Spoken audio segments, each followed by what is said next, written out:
कुछ गम, कुछ ठोकरें, कुछ चीज़ें उधार देती है। कभी कभी मौत आने से पहले ही ज़िंदगी मार देती है। मेरे स्टूडेंट साथियों, मेरे स्टूडेंट दोस्तों, अगर ज़िंदगी मिली है तो किरदार इतनी शिद्दत से निभाना कि पर्दा गिरने के बाद भी तालियां बजती रहें। जी हाँ, किरदार निभाने आए हो, ये एक मंच है, ज़िंदगी एक रंगमंच है मान के चलना। यहाँ हम एक अभिनय कर रहे हैं, एक छोटा सा नाटक कर रहे हैं। इस नाटक को बहुत ही बेहतर करके जाना है हमें, जिससे लोग हमें यानी पर्दा गिरने के बाद भी तालियां बजाएं। जी हाँ, इसी एहसास के साथ, इसी विश्वास के साथ, ऐसी मनोभावना के साथ, ऐसे शुभ कामना के साथ कि हमारे स्टूडेंट साथी बहुत ही जल्दी अपना सिलेक्शन प्राप्त करेंगे, बहुत ही जल्दी अपने लक्ष्य की प्राप्ति करेंगे। जी हाँ, इसी कोशिश, इसी अभिप्राय में आपको एक बहुत ही महत्वपूर्ण लम्हे से जोड़ रहा हूँ। अलंकार पार्ट 13 यानी 13 है ये, अलंकार का 13वां पार्ट लेकर के मुखातिब हूँ, जहाँ आप देख पा रहे होंगे एक बहुत ही बेहतरीन अलंकार से आपका सामना हो रहा है। बहुत ही खूबसूरत, बहुत ही प्यारा सा अलंकार, इससे जुड़ना है हमें और इसके महत्वपूर्ण बारीकियों को समझना है। आप किसी भी वनडे एग्जाम की तैयारी कर रहे हैं जहाँ सामान्य हिंदी से प्रश्न पूछे जाते हैं, तो इस अलंकार से आपका सामना जरूर हुआ होगा। आप किसी भी प्रैक्टिस सेट को उठा लीजिए जहाँ आप हल कर रहे हों, किसी भी छोटे बड़े एग्जाम की तैयारी कर रहे हैं, यहाँ ये अलंकार आपको जरूर मिलेगा। इसका मतलब जो भी पेशकश है, जो ये जरूरी लम्हे आपके साथ जोड़ रहा हूँ, वाकई में ये बहुत ही बेहतर चीज़ें हैं और बहुत ही बेहतर बातें होंगी आपके साथ। तो आइए जुड़ते हैं एक महत्वपूर्ण लम्हों में। दृष्टांत अलंकार लेकर के मुखातिब हैं, इसमें स्वागत अभिनंदन आपका। दृष्टांत अलंकार किसे कहेंगे? पहली बात, इसके कुछ नमूने आपके स्क्रीन पर साझा करूंगा। आने वाले क्षणों में आप हमारे साथ बहुत ही बेसब्री से जुड़े रहिएगा, जिसका इंतजार था, और बहुत ही एकाग्रचित होकर के चीज़ों को सुनने का प्रयास कीजिएगा। दृष्टांत अलंकार, जिसे हम सादृश्य मूलक अलंकार भी कह सकते हैं। पहले कुछ खास बातें, सादृश्य मूलक अलंकार भी कहते हैं। सादृश्य मूलक अलंकार, नो डाउट इसी को कहा जाता है सादृश्य मूलक अलंकार। अगर ये बात आ जाए कि दृष्टांत अलंकार का जुड़वा अलंकार किसे बोलोगे, जुड़वा अलंकार अगर बात आएगा तो उदाहरण अलंकार को इसका जुड़वा माना जाता है। उदाहरण अलंकार, क्या बातें हैं देखो, इसलिए मैंने कहा शुरुआत ही स्टार प्रश्नों से है। ऐसा लगेगा कि हम पहली बार सुन रहे हैं, ऐसा लगेगा कि हमारा सामना ऐसे कंटेंट से पहली बार हो रहा है, बहुत ही सहज तरीके से हो रहा है। दृष्टांत अलंकार का जुड़वा भाई कौन है? उदाहरण अलंकार। दृष्टांत का शाब्दिक अर्थ क्या है? उदाहरण है। देखना, दृष्टांत का जो अर्थ है वो उदाहरण है। इसीलिए एक बात, बहुत ही बारीक बात करूंगा, इसीलिए कुछ किताबों में, कुछ जगहों पर दृष्टांत और उदाहरण अलंकार को एक माना जाता है। मैं किसी भी किताब को, किसी भी तथ्य को गलत साबित नहीं कर रहा हूं। मेरा मानना यह है कि यदि वैकल्पिक व्यवस्था दृष्टांत अलंकार और उदाहरण अलंकार दोनों विकल्प में मिलेंगे तो उसका चुनाव हमारे स्टूडेंट साथी कैसे करेंगे? फिर तो हमारे स्टूडेंट साथी कमजोर हो जाएंगे, फिर तो उन्हें गलती करने के चांस बन जाएंगे। मैं ये चाहता नहीं हूँ। मेरा मानना है कि आपसे गलत होना नहीं है। मेरा मानना, मैं आपको इतना मजबूत बनाऊंगा ना, इतना मजबूत कि जब आपके पांव पड़ेंगे ना एग्जाम हॉल में तो पेपर भी डर जाएगा। प्रश्नों की औकात क्या, पेपर डर जाएगा। सोचना जरा, इस दृष्टांत अलंकार का उदाहरण अलंकार से क्या ताल्लुकात है, क्यों एक माना जाता है? जी हाँ, बिल्कुल, जब एक होगा तो उदाहरण अलंकार का उदाहरण भी दृष्टांत होगा, दृष्टांत का उदाहरण उदाहरण में चला जाएगा। वो तब जब ये दोनों वैकल्पिक व्यवस्था में नहीं होंगे, तब कोई एक होगा तब। इसी बारीकी को समझाने के लिए दोनों ही अलंकारों की पेशकश साथ है, दोनों ही अलंकार आपके साथ साझा किए जाएंगे। पहले हम बात करेंगे दृष्टांत अलंकार की। पूरी पृष्ठभूमि को आप अच्छे से समझ चुके हैं। आने वाला पल यानी आगे चलने वाला ये एपिसोड जितनी देर चलेगा, आप पूरी तरीके से जुड़े रहिएगा, आपको पूरा आनंद मिलेगा और एक बहुत ही बारीक अंतर को आप बेहतर ढंग से सीख पाएंगे। आइए तो दृष्टांत अलंकार की सबसे पहले परिभाषा बनाते हैं। यहाँ पहला देखना दृष्टिकोण क्या होता है, उपमेय। उपमेय में उपमान का, उपमेय में उपमान का बिंब, बिंब लीजिए, नाम आ गया बिंब प्रतिबिंब। बिंब प्रतिबिंब, प्रतिबिंब प्रदर्शित होता है। आप सोचेंगे सर ये क्या है, बिंब क्या है? बिंब का मतलब समझना, मैं अभी लिख दे रहा हूं, वास्तविक या असली, असली जिसे कहते हैं। उपमेय में उपमान का बिंब प्रतिबिंब प्रदर्शित होगा। फिलहाल हर परिभाषा से रूबरू करा रहा हूं। कहीं कमजोरी ना रह जाए, ऐसे लम्हे से आपको जोड़ रहा हूँ। ऐसी दवा लेके आए हैं कि कमज़ोर ना हो पाए आप। ऐसी दवा आपके साथ जोड़ेंगे कि आपको बार बार यकीन रहे कि हम किस सब्जेक्ट से और किस तरीके से पढ़ करके आए हैं। तो उपमेय में उपमान का बिंब प्रतिबिंब प्रदर्शित होगा। एक तो ये देखना, एक ये हो गया, एक ये हो गया। तीसरी बात करूंगा, मिलती जुलती दूसरी पंक्ति आएगी। मिलती जुलती दूसरी पंक्ति होगी। दूसरी पंक्ति होगी जो पहले पंक्ति की वास्तविकता को प्रमाणित करेगी। वास्तविकता को प्रमाणित करेगी। वास्तविकता को प्रमाणित करेगी। प्रमाणित करेगी। लीजिए, ये सबसे आसान है। ऊपर वाला मामला जाने दो, केवल बस जाने रखना परिभाषा है। जहां मिलती जुलती दूसरी पंक्ति आएगी, इसका मतलब दो पंक्तियां होंगी कम से कम। एक पंक्ति का, इससे पता चल रहा है ना, जैसे मैंने कह दिया कि एक लड्डू खाऊंगा, इसका मतलब कुछ और है। इस व्यक्ति ने एक लड्डू इसलिए कहा, एक ही होता तो फिर कहने की आवश्यकता क्या थी, उठा के खा लेता। मैं आपके सामने प्लेट सामने करूंगा, मैंने कह दिया खा लीजिए, नहीं सर मैं एक ही खाऊंगा, इसका मतलब उसमें और है, इसका मतलब उस प्लेट में और है। और एक ही होता तो फिर वो व्यक्ति के मुख से ये उच्चारित ना होता कि मैं एक ही खाऊंगा। इसका तात्पर्य यही होता है। मिलती जुलती दूसरी पंक्ति, इसका मतलब एक पंक्ति और होगी, 100% श्योर होगी। विभावना दृष्टांत अलंकार जो होता है, इस अलंकार में आपकी विशेष बातें आपके साथ जुड़ी होनी चाहिए कि यहाँ दो पंक्तियों का कम से कम सामना होने वाला है। पहली जो पंक्ति होगी उसकी वास्तविकता को दूसरी पंक्ति प्रमाणित कर रही होगी। उसकी वास्तविकता को दूसरी पंक्ति प्रमाणित कर रही होगी। समझना जरा, इसका मतलब यह हुआ कि एक पंक्ति का अर्थ दूसरी पंक्ति वाला प्रमाणित करेगा। दूसरी पंक्ति उसके अर्थ को कहेगी, हाँ देखना जैसे ऐसे होता है। मतलब जैसी करनी वैसी भरनी, यानी जैसी करनी को प्रमाणित कर रहा है भरनी। जो बोओगे वही काटोगे, इसका मतलब जो बोना है आपको वही काटना है आपको। इसका मतलब पहले बोने वाले को प्रमाणित किया जा रहा है काटने वाले से। क्लियर है? हमारी बातों को आप समझ गए होंगे। अब यहां तक तो कोई दिक्कत आपको नहीं होनी चाहिए। देखिएगा जरा, उदाहरण से जोड़ता हूं आपको। उदाहरण से आप बेहतर समझ पाएंगे। पहला उदाहरण है, करत करत अभ्यासते। करत करत अभ्यासते, अभ्यासते जड़मति। जड़मति, जड़ नहीं है, ध्यान देना, जड़मति। इसको जड़ पढ़ेंगे, उसको जड़ पढ़ते हैं। जड़मति होए सुजान, जड़ होए सुजान। रसरी आवत जात है, कवि बिंद की रचना है। रसरी आवत जात है, सिल पर परत निशान। सिल पर परत निशान, इसके कई अर्थ लिए गए हैं, कई बातें इसके बारे में आई हैं। एक कहानी मेरे साथ इसकी है, उसको मैं आपको बताना ही चाहूँगा। पाणिनि की। पाणिनि जी जब छोटे थे तो इनके जो सहपाठी थे, इनके साथ खेलने वाले दोस्त साथी थे, वो इनको बहुत ही ज़्यादा इनको चिढ़ाते रहते थे और इन्हें जड़ बुद्धि कहा करते थे। इससे ये काफ़ी ज़्यादा विचलित भी थे। एक बार ये बहुत ही ज़्यादा विचलित हो गए, बहुत ही ज़्यादा आहत हो गए, इनके दिल को चोट पहुंच गई कि इनके जो साथी हैं, जो दोस्त हैं, हमेशा इन्हें मंदबुद्धि यानी जड़ बुद्धि कह के बुला रहे हैं। इस उद्देश्य को ये सहन नहीं कर पाते, इस भाव को वो सहन नहीं कर पाता, इनका हृदय भाव विभोर हो जाता है और फिर एक अकाल्पनिक विचार इनके अंदर आ जाता है, जिसे करना ही नहीं चाहिए था, खैर लेकिन किया इन्होंने। और ये एक कुएं के पास मरने के लिए चले जाते हैं। जब ये कुएं के पास पहुँचते हैं, बहुत पुरानी बातें हैं, पहले कुआं हुआ करता था गाँव में। फिलहाल अब तो आपके पास बेहतरीन सुविधा है, आप टोटी का पानी पीते हैं, आप फ्रिज में रखते हैं, बड़े आगे चले आए हैं आप। पहले एक कुआं हुआ करता था और उस कुएं में पत्थर लगा होता था और उस पत्थर पर रस्सी हमेशा लटकी रहती थी। उसमें एक बाल्टी हुआ करती थी, जिसको प्यास लगती थी, गाँव पूरे मोहल्ले का, पूरे गाँव का जिस व्यक्ति को भी पानी की ज़रूरत है, वो जाता उस रस्सी को पकड़ करके निकालता और पानी ऊपर चला आता और अपनी प्यास बुझाता, अपने घर ले आता। समझ रहे हैं हमारी बात है? ये तो आप कई मूवियों में भी देखे होंगे।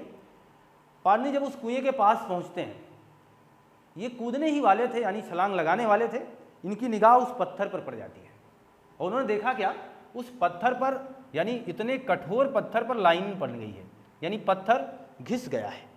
देखना, मौत आ रही है, लेकिन बहुत कुछ सिखाने के लिए इन्हें एक बहुत ही अच्छा सा पर्याय भगवान ने एक अवसर दिया इन्हें, और उन्हें वो पत्थर लगा। पत्थर देखा उन्होंने और पत्थर पे इन्होंने देखा एक लकीर पड़ गई है। फिर ये सोचने लग गए कि ये कैसे हो सकता है। एक कोमल सा धागा, एक कोमल सी रस्सी, प्यारी सी रस्सी जिसे जहाँ चाहो तहाँ मोड़ दो, इतने कठोर पत्थर पर जहाँ हम मानो बहुत ही मेहनत से चोट पहुँचा सकते हैं, इस पर यह निशान कैसे बना, कैसे हो सकता है। एक राहगीर जा रहा था, पाणिनि ने उनसे पूछा कि आप हमें एक प्रश्न का उत्तर दीजिए, आप मुझे ये बता दीजिए कि ये कैसे हुआ है। राहगीर देखा और कहता है, करत करत अभ्यासते जड़मति होए सुजान, रसरी यावत जात है सिल पर परत निशान। उसने कहा कि करत करत अभ्यास थे, यानी अभ्यास करने थे, जड़मति यानी जड़ बुद्धि भी सब कुछ जानने वाली हो सकती, सुजान हो सकती है। इससे तो मानेंगे नहीं है, इनको उदाहरण चाहिए। देखना, इसीलिए दृष्टांत को उदाहरण से जोड़ रहा हूँ। अब देखना इसका उदाहरण क्या है, ये इसका उदाहरण ये है। अब समझ गए ना। ऐसे सोच लो, मिलती जुलती पंक्ति का जो पहली पंक्ति है उसकी वास्तविकता को प्रमाणित करेगी दूसरी, या ये कह सकते हैं दूसरी उदाहरण के रूप में आएगी। भाई इतने कहने से वो व्यक्ति मानता नहीं, वो कह देता कि करत करत अभ्यास से जड़मति होए सुजान, इतने में मानूंगा नहीं, आप मुझे कुछ बता के दिखाओ, कुछ उदाहरण बताओ। तो वो कह रहे हैं रसरी आवत जात है, जैसे रसरी आवत जात है, रसरी आती है जाती है, आती है जाती है, निरंतर ऐसे प्रक्रिया से संपादित होएगी। आने वाले कई वर्षों में उस पत्थर पर एक लकीर बन जाएगी। क्लियर है ना। तो ये चीज़ जिस तरीके से रसरी के आने जाने से, रस्सी के आने जाने से एक शिला पर भी निशान बन सकता है, उसी तरीके से लगातार अभ्यास करने से जड़मति सुजान हो सकती है। क्लियर है ना। तो एक पंक्ति ने दूसरे पंक्ति को पूरा किया है, एक पंक्ति ने दूसरे पंक्ति की वास्तविकता को प्रमाणित किया है, एक पंक्ति दूसरी पंक्ति के उदाहरण के रूप में चली आई है। अतः हम लोग यहाँ दृष्टांत अलंकार बताएंगे। क्लियर है ना।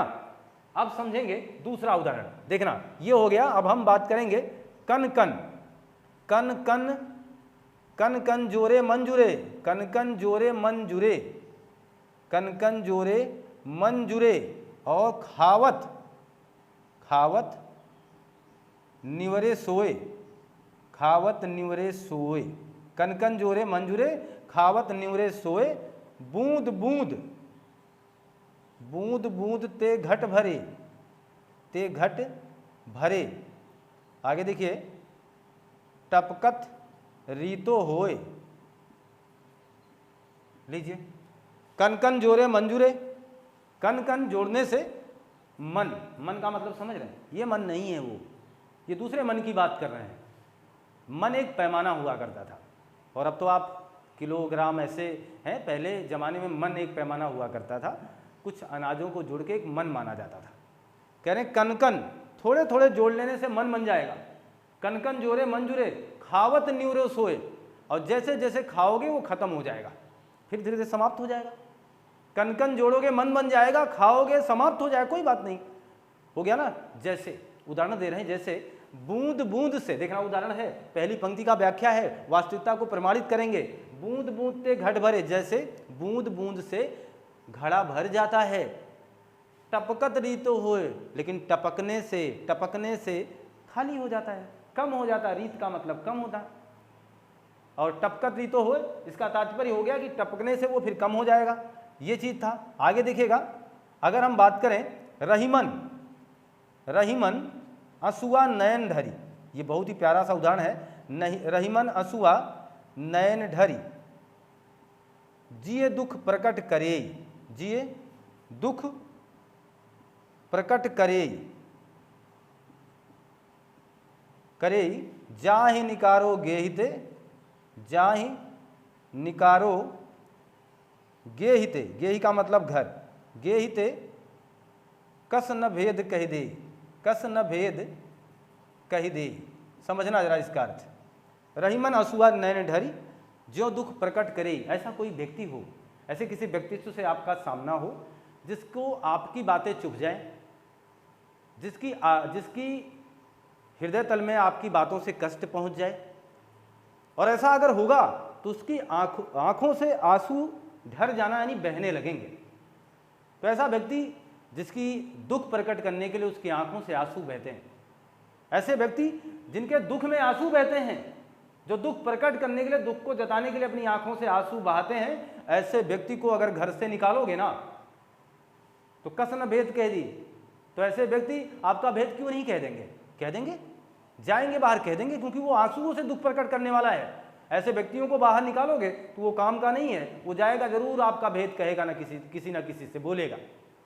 इसलिए उन्होंने कहा कि रहीमन असूआ नैन ढरी, जो आपके दुखों से आंसू ही बहा करके दुख प्रकट करना चाहते हैं, केवल आंसुओं से, ऐसे व्यक्ति को निकालने पर वो व्यक्ति आपका भेद कह सकता है।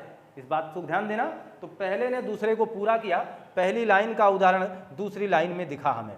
देखिएगा, मानुष जन्म, बहुत ही प्यारा उदाहरण हम आपके साथ साझा कर रहे हैं। मानुष जन्म दुर्लभ है, मानुष जन्म दुर्लभ आहे, होए ना दूजी बार। अगर ऐसा होता तो मजा आ जाता, होए ना दूजी बार। और पक्का फल जो गिर गया, पक्का फल जो गिर परा, बहुरी न लागे डारी, बहुरी न लागे डारी। देखिएगा कितना प्यारा सा है। मानुष जन्म दुर्लभ है, मिले न दूजी बार। सोचो, जन्म जन्म का साथ है तुम्हारा हमारा, सातों जन्म में। सारे गाने निरर्थक है, इस पंक्ति ने सब कुछ बताया। मानुष जन्म दुर्लभ है, कि जो जन्म पाए हो ना, इसको अब जितना सहेजना है, जितना कुछ करना है, सब कुछ कर लो। यानी उन सारी परिस्थितियों का सामना यही है, फिर ये ज़िंदगी मिलेगी नहीं। हर दिन आपकी ज़िंदगी में एक दिन कम होता है, और हम कहते हैं कि आज दूसरा दिन, आज सोमवार, आज मंगलवार है। हकीकत में कम होता है। हमारे प्रत्येक दिन हमारी ज़िंदगी से एक लम्हा घट जाता है, प्रत्येक दिन। तो मानुष जन्म दुर्लभ है, कभी क्या कहना चाह रहा है देखना, मानुष जन्म दुर्लभ है, मिले न दूजी बार। दोबारा नहीं मिलेगा, दोबारा नहीं मिलेगा। देखना, अब अर्थ को स्पष्ट करेगा। पक्का फल जो गिर पड़ा, जैसे पक्का फल यानी कच्चा भी हो कोई बात नहीं, फल तो फल है, गिर गया तो फिर कहाँ लगेगा। पक्का फल जो गिर पड़ा, अगर गिर गया तो लगे ना, देखो लगे ना। यहाँ देखिए, बहुर न लागे डारी, यानी दोबारा बहुरी का मतलब दोबारा नहीं लगेगा डाल में। क्लियर है? तो बहुर न लागे डाल यानी जिस तरीके से पका फल गिर जाने के बाद दोबारा पौधे की डाल में नहीं आता है, उसी तरीके से मनुष्य का ये जन्म दुर्लभ है, दोबारा नहीं मिलता है। तो उदाहरण के साथ स्पष्ट कर रहा है कवि, उदाहरण के साथ स्पष्ट किए जा रही पंक्तियां। अतः हम सादृश्य अलंकार यानी दृष्टांत अलंकार की महत्वपूर्ण व्याख्या करने में घबराएंगे नहीं। जो रहीम उत्तम प्रकृति का करि सकत कुसंग, लिखना चाहे तो लिखेंगे, बाकी उदाहरण आपके सामने काफी हैं। जो रहीम उत्तम प्रकृति का करि सकत कुसंग, रहीमदास जी कह रहे हैं जो मनुष्य उत्तम आचरण वाला है, उसके साथ गलत आदमी भी बैठ जाएगा, क्या कर पाएगा। लाख शराबी बैठे हों, अगर आप सज्जन हैं, आप नहीं पीना चाहते हैं तो कैसे पिएंगे, जरा सोचो। यानी आपको कोई बुरा नहीं बना सकता। तो वही कह रहे हैं जो रहीम उत्तम प्रकृति, रहीमदास जी कह रहे हैं जो मनुष्य उत्तम प्रकृति का है, का करि सकत कुसंग, उसको बुरा साथ भी, उसका कुछ भी बाल भी बांका नहीं कर सकता। चंदन विष जैसे, चंदन विष व्यापक नहीं लिपटे रहत भुजंग, भले ही चंदन के पौधे पर भयंकर विषधर सांप लपेटे हुए होते हैं, लेकिन चंदन के पेड़ पर उसका कोई प्रभाव नहीं पड़ता है। इस तरीके के उदाहरण जब एक लाइन दूसरे लाइन की प्रतिपूर्ति करे, उसकी वास्तविकता को प्रमाणित करे, उदाहरण के रूप में आए, तो हम वहाँ दृष्टांत अलंकार लगाने से नहीं चूकेंगे, ना ही घबराएंगे। यहाँ तक की बातें मेरे हिसाब से आपको समझ में आ गई होगी। अब आपका मन ये होगा हमारे साथ कि सर यहाँ तो आपने जो कुछ भी कहा, ये सारी बातें ट्रिक भी बता दी, उदाहरण होगा, ये ट्रिक ही तो है, एक लाइन का दूसरा उदाहरण है, ट्रिक होगा, जैसे लगा के काम करोगे ट्रिक होगा, कुछ भी ट्रिक बना सकते हो, तो इससे तो आसान हो गया। अब आपके मन में ये होगा कि सर यहाँ तो आपने किसी फिल्मी गाने की बात नहीं की, फिर तो अधूरा है। जी हाँ, उसको भी पूरा कर रहा हूँ। देखना, गाना है माँ तेरे दूध का हक मुझसे अदा क्या होगा। बहुत अद्भुत, उस माँ को समर्पित है जो सबके लिए है, और माँ से बड़ा इस दुनिया में मेरे हिसाब से कोई नाता है नहीं। माँ बहुत बड़ी चीज़ है, माँ बहुत बड़ी चीज़, सबसे छोटा शब्द है माँ, और सबसे बड़ी चीज़ है माँ। माँ तेरे दूध का हक मुझसे अदा क्या होगा।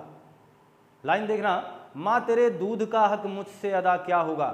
अब मैं इसको पूरा करूँगा, अगली लाइन, तू जो नाराज तो खुश, मुझसे खुदा क्या होगा। माँ तेरे दूध का हक मुझसे अदा क्या होगा, तू जो नाराज तो खुश मुझसे खुदा क्या होगा। इस पंक्ति में दृष्टांत अलंकार हुआ कि नहीं हुआ, हुआ ना। एक पंक्ति का दूसरे पंक्ति में निचोड़ दिखा कि नहीं दिखा, दूसरा पंक्ति उदाहरण के रूप में आया कि नहीं आया, कि माँ के दूध का हक मुझसे अदा कैसे होगा। जैसे का मतलब उसकी प्रतिपूर्ति, और जब माँ ही नाराज है तो खुश मुझसे खुदा क्या होगा।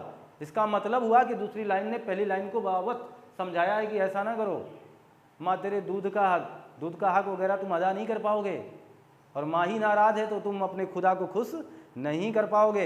इसलिए दृष्टांत अलंकार है। आशा करता हूँ ये काम हो गया है, आशा करते हैं आपको पूरा ये कंटेंट समझ में आया है। आप इसका स्क्रीनशॉट लेने के लिए बिल्कुल तैयार हैं, लीजिए। तो ये मान चलें कि आपने स्क्रीनशॉट ले लिया होगा। जी हाँ, अभी हम इस कंटेंट को थोड़ा सा और आगे ले चलेंगे। अभी बहुत ही खूबसूरत सा लम्हा आपका इंतजार कर रहा है, बहुत ही खूबसूरत कंटेंट आपका स्वागत अभी कर रहा है। देखना, दृष्टांत अलंकार का उदाहरण जो हमने बताया आपके स्क्रीन पर साझा किया। साथ ही मैंने कहा कि दृष्टांत अलंकार का जुड़वा अलंकार बोला जाता है किसे, उदाहरण अलंकार को। साथ ही मैंने यह भी बताया, बार बार बताने का प्रयास किया कि अगर वैकल्पिक व्यवस्था में दोनों ही अलंकारों में से कोई एक अलंकार है तो दोनों किसी का उदाहरण बन सकते हैं। अर्थात उदाहरण का अलंकार का उदाहरण दृष्टांत हो जाएगा, दृष्टांत का उदाहरण में चला जाएगा। क्लियर है। परंतु अगर अलग अलग व्यवस्था है तो फिर तो अंतर जानना जरूरी है, क्योंकि ये जुड़वा अलंकार है तो बहुत ही मामूली सा अंतर है। उदाहरण एक जैसे हैं, संपूर्ण चीजें एक जैसी हैं, पहली पंक्ति दूसरी पंक्ति की व्याख्या यहां भी करेगी। फिलहाल थोड़ा सा अंतर है, उस बारीकी को समझा देना चाहता हूं, आपको बता देना चाहता हूं। हमारा काम है अब किसके साथ, उदाहरण अलंकार के साथ। अभी फिलहाल थोड़ी देर पहले चर्चा हुई है कि ये दृष्टांत अलंकार का जुड़वा है। किसका जुड़वा, किसका है, दृष्टांत का। इसका मतलब हुआ दोनों भाई एक जैसे हैं। उदाहरण अलंकार में भी यही काम होगा कि पहली पंक्ति दूसरी की उदाहरण होगी, पहली पंक्ति दूसरे पंक्ति की वास्तविकता को प्रदर्शित करेगी। क्लियर है ना। तो वास्तविकता को यहाँ भी प्रमाणित किया जाएगा। अब आप सोच में पड़ गए होंगे तो फिर सर अंतर कैसे निकाला जाएगा, इसीलिए तो हम आपके सामने खड़े हुए हैं। देखना, अंतर निकालने के लिए अब पहली बार मैं आपके सामने बहुत ही आसान सा ट्रिक लिख रहा हूँ। ज्यों यों, ज्यों यों त्यों, जैसे जैसे जैसे तैसे, जस जस यथा जथा। जैसे शब्द अगर आए हैं मतलब वही काम होगा, पूरा मामला वही होगा। अर्थात कहने का मतलब दूसरी पंक्ति वास्तविकता को प्रमाणित करेगी, दूसरी पंक्ति वास्तविकता को प्रमाणित करेगी। यहां भी काम वही होगा, वास्तविकता को प्रमाणित करेगी, यानी उदाहरण के रूप में आएगी दूसरी पंक्ति। कोई बात नहीं, चीज वही है, लेकिन उसमें और इसमें थोड़ा सा अंतर है। अंतर क्या है उसको समझ लेते हैं। अंतर यह है कि अगर ऐसा दिख रहा है, एक पंक्ति दूसरे पंक्ति की व्याख्या कर रही है, उदाहरण के रूप में आई है, वास्तविकता प्रदर्शित कर रही है, प्रमाणित कर रही है, तो वहाँ चेक करना क्या उस पंक्ति में कहीं ज्यों तो नहीं मिला, कहीं यों तो नहीं लिखा मिला, कहीं जस जैसे तथा ऐसा तो नहीं मिला। अगर ऐसा मिल गया है तो दोनों में अंतर कर लेना। अच्छा, ये दृष्टांत होते हुए भी उदाहरण है, और हम उस उदाहरण अलंकार की तरफ फिर अपने दृष्टिकोण को बनाएंगे जब विकल्प में ऐसी व्यवस्था पाएंगे। क्लियर है। अब देखिए, उदाहरण मैं आपके सामने लिख रहा हूँ। उदाहरण जैसे लिखा जाए, बूंद आघात आघात सहे गिरि कैसे, बूंद आघात सहे गिरि कैसे, कैसे खल के बचन संत सुन जैसे। देखिए क्या आ गया है, जैसे। अगर ध्यान से देखा जाए तो जिस अलंकार को अभी थोड़ी देर पहले हम लोगों ने पढ़ा है उसका वो पूरी तरह का उदाहरण बन के आ रहा है। बूंद आघात सहे गिरि कैसे, बूंद के चोट को पर्वत कैसे सहेगा, कैसे सह पाए। खल के बचन संत सुन जैसे, ये कह रहा है कि बूंद के आघात को बूंद के चोट को पर्वत कुछ इस तरीके से सहता है। अब इसकी वास्तविकता को देखना, प्रमाणित किया जाएगा। जैसे खल यानी दुष्ट के वचन को संत सुन लेता है, कुछ बोलता ही नहीं है। इसी तरीके से लाख बूंदे हों, कठोर बूंदे हों, बर्फ के रूप में आए, पर्वत का क्या बिगाड़ लेंगे। तो वही कह रहे हैं कि जैसे बूंद आघात सहे गिरि कैसे, जैसे बूंद के चोट को पर्वत सहता है, वैसे खल के वचन को संत सुनता है।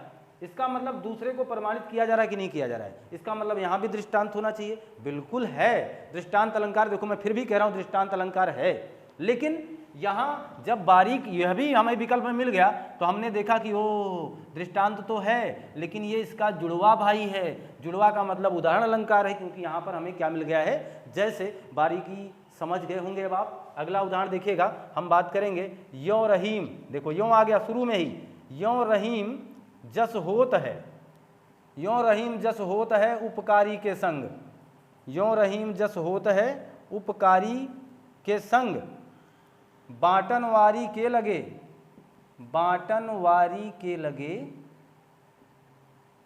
के लगे मेहंदी के रंग। देखो यो रहीम जस होता है उपकारी के संग, बाटन वारी के लगे ज्यों मेहंदी के रंग।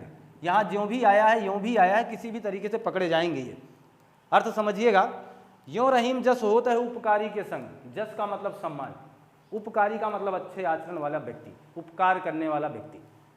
ऐसे व्यक्ति जो उपकारी हैं, ऐसे व्यक्तियों के साथ रहने पर आपकी भी कीर्ति प्रकाशित होती है, आपका भी जस होता है, आपका भी सम्मान बढ़ता है। जैसे जैसे बाटन वारी के लगे, जैसे बांटने वाले के हाथ में मेहंदी लग जाती है, लगाने वाले के हाथ में मेहंदी लग जाती है। वही मेहंदी कोई बांटने की चीज़ तो है नहीं, बांटने का मतलब आपके हाथों पे लगाने से है।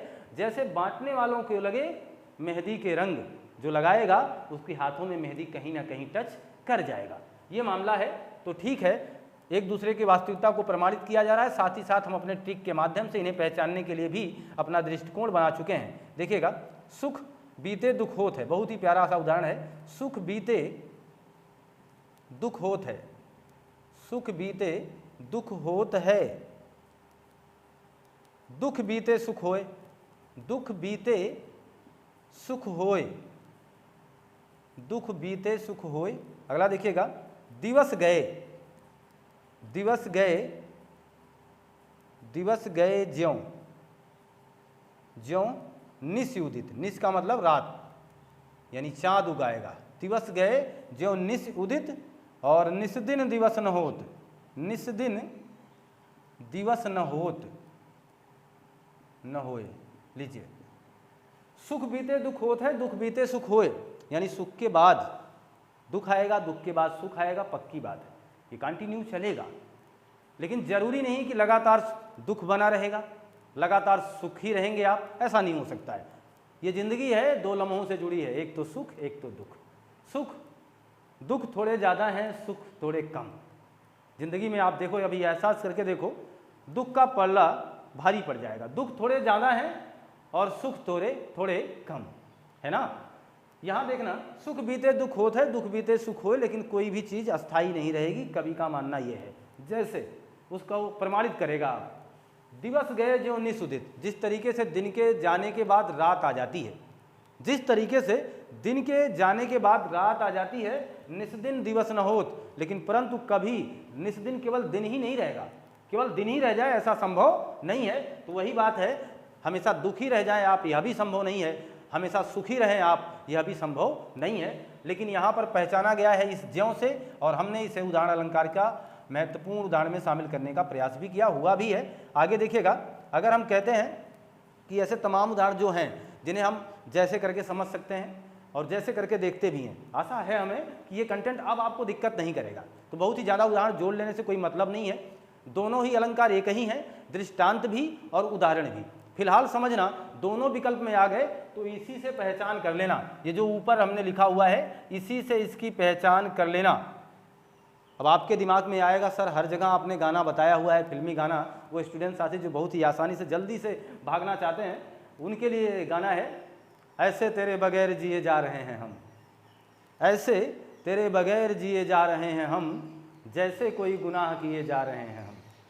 आया ना, जैसे ऐसे तेरे बगैर जिए जा रहे हैं हम।